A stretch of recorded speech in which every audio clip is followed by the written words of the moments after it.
সকলকে জয় যিশু। শুভ সকাল বন্ধুরা। তাহলে চলুন আজকে জেনে নেওয়া যাক প্রভু আমাদের জন্য কি বার্তা বহন করছেন। মার্ক 7 অধ্যায় পদ সংখ্যা 27। তিনি তাকে বললেন, আগে সন্তানদের পেট ভরে খেতে দাও, কেননা সন্তানের খাবার নিয়ে তা কুকুরের সামনে ফেলে দেওয়া তো উচিত নয়। এই কথাটা প্রথম শুনলে একটু কঠিন লাগে, মনে হয় যিশু যেন খুব কড়া কথা বলছেন। কিন্তু আসলে তিনি সেই নারীর বিশ্বাসটা পরীক্ষা করছিলেন। ইহুদিদের সমাজে তারা নিজেদের ঈশ্বরের সন্তান বলে ভাবতেন, আর বাইরের জাতিদের কুকুর বলা হতো। এই নারী ছিলেন বাইরের জাতির। যিশু বলেন, আগে সন্তানদের মানে ইহুদিদের তৃপ্ত হতে দাও, তাদের জন্যই তো এই রুটি। রুটি মানে এখানে ঈশ্বরের আশীর্বাদ, আরোগ্য আর মুক্তি। কিন্তু যিশু সরাসরি না বলেননি।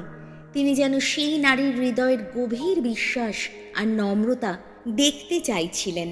আর সেই নারী যখন বিনয়ের সঙ্গে বলে, হ্যাঁ প্রভু, কিন্তু কুকুররাও তো টেবিলের নিচে সন্তানের ছিটে ফোঁটা পায়, তখন যিশু মুগ্ধ হয়ে বলেন, তোমার বিশ্বাসের জন্য তোমার মেয়েটা সুস্থ হয়েছে। এখানে প্রভু আমাদের শেখাচ্ছেন, ঈশ্বরের আশীর্বাদ শুধু এক এক জাতি বা গোষ্ঠীর জন্য নয়।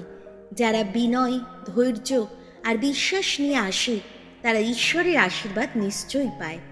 আমাদেরও বিশ্বাসে স্থির থাকতে হবে, এমনকি যখন মনে হয় প্রভু দেরি করছেন বা উত্তর দিচ্ছেন না।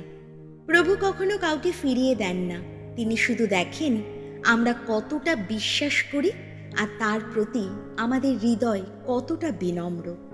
এসো প্রার্থনা করি। হে প্রভু, তোমার বাক্য কখনো আঘাত দেয় না, বরং আমাদের হৃদয় গড়তে চায়।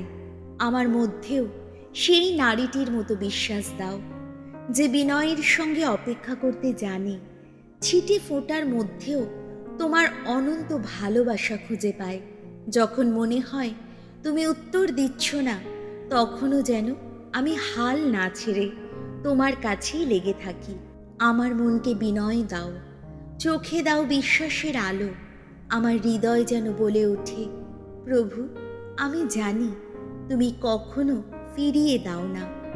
এই সকল প্রার্থনা করি আমাদের প্রভু যীশু খ্রিস্টের নামে, আমেন।